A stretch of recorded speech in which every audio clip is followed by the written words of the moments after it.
Hey guys, welcome back to my channel. Well, just like I told y'all before, I bought another outboard. I bought a Johnson GT100, and I've got some things I want to share with you. Okay, if you've noticed, the video's upside down. I'm sorry, because it came from my borescope.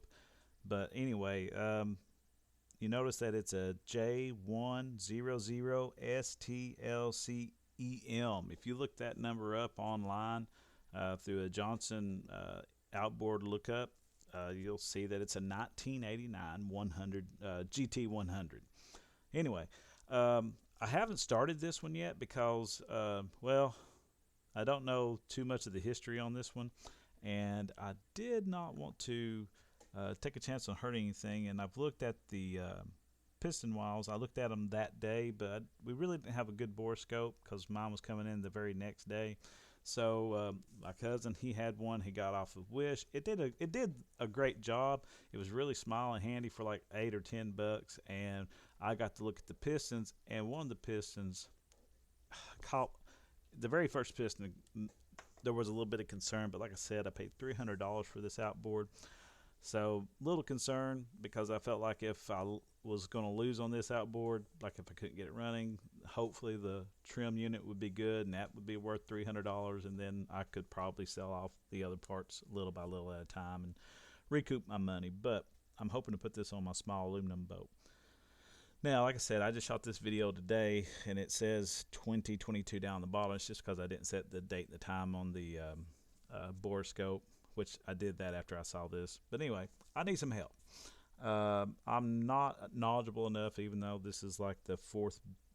This is like the fourth boat I've ever owned. I owned a bass boat, I owned a pontoon boat, and then I now own again another bass boat and another fishing boat that's aluminum, like a flat bottom boat.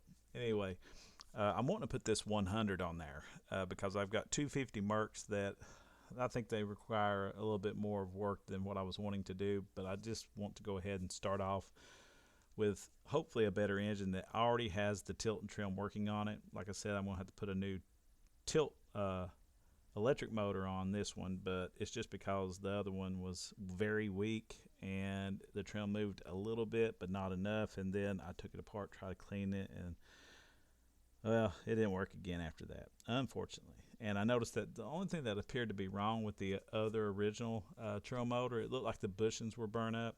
So anyway, some of those little pieces of the bushings went up into the magnets and, hurt them a little bit. But I cleaned up the magneto and everything the best I could, but still nothing. Anyway, so let me go ahead and show you. I'm sorry I'm rambling, but I was just trying to give you a little history.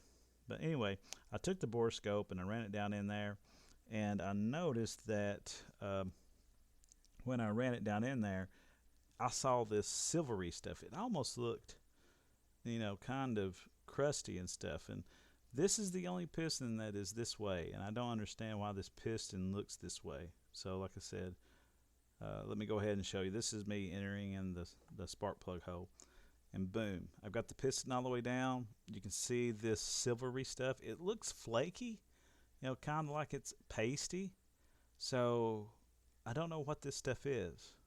I thought about scratching it, but then again, I didn't want to break it loose yet. I was hoping maybe when I, have the time and the, I won't say resources, but the time, really the time and everything to actually do this. But I also wanted some advice first, so I'm reaching out to you guys because my knowledge of outboards is very limited. I mean, yeah, I can mix the gas, the oil, I can change the gear oil in the lower unit. I have put on water pumps in the past, the water impellers in the lower units. I've never replaced seals in the lower units. Yes, I've replaced spark plugs. I've put in starter solenoids. I've put in CDI boxes. I've put in rectifiers, but I've never had to really open up an engine like this and see this problem. Now I've replaced, the water jacket plate before on a Mercury, but this, I don't know what this is. So if anybody knows what this is, let me know. Now in this video, I do show you what the other ones look like. I'll only show you one.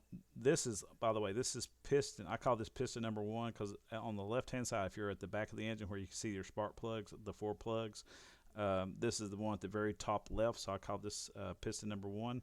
Now, directly below this is what I'm calling piston number 2, same size on the left side. It is totally and completely clean. It doesn't have this, and neither does the other 3 pistons have any of this silvery, flaky stuff.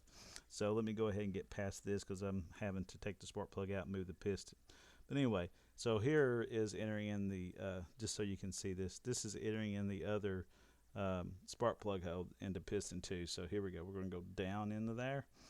And, you know, like I said, I'm turning it to get the piston to move down. But if you notice, there's none of this silvery stuff on this side. And on the right side, both pistons on the right side of the block are perfect like this one. Actually, they even look better than this. So I just don't know what's up with piston number 1, because the other pistons look like this. You can see the number on the piston, and I know that this isn't water getting into these other 3 pistons because this engine has not been ran in a few years, the guy said.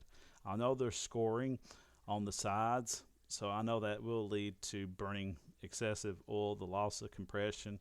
And no, I haven't compression tested the pistons yet. I just didn't want to turn it over by starting it until I was more educated, more well informed about what this possibly could be in the very first piston, if this is a concern. But like I said, you know, if it's a complete tear down, then I'll just run this engine until it doesn't run anymore once I get it started and using it. But anyway. But yeah, you can see everything. You can see the walls. Like I said, I know they're scoring on the sides, but, you know, I think, you know, this engine just wasn't maintained that well. Anyway, guys, if you don't mind, reach out to me, educate me, teach me, because I'm letting you know how unknowledgeable I am on this outboard and what I need to do to fix it. So anyway, guys, thank you for any of the comments that you give me. If you want to praise me for admitting my ignorance and my lack of knowledge, that'd be great too. I mean, I already know that because I've said that, but I've also let you know the extent of my background with outboards, so, and lower units. Anyway, guys, if you don't mind, tell me what you think it is, and I'll let you know, and maybe shoot a video of me actually trying to get this thing started, or maybe even, you know, putting it on the aluminum boat of mine. All right, guys, y'all have a great day, and please just send those comments to me. All right, thank you.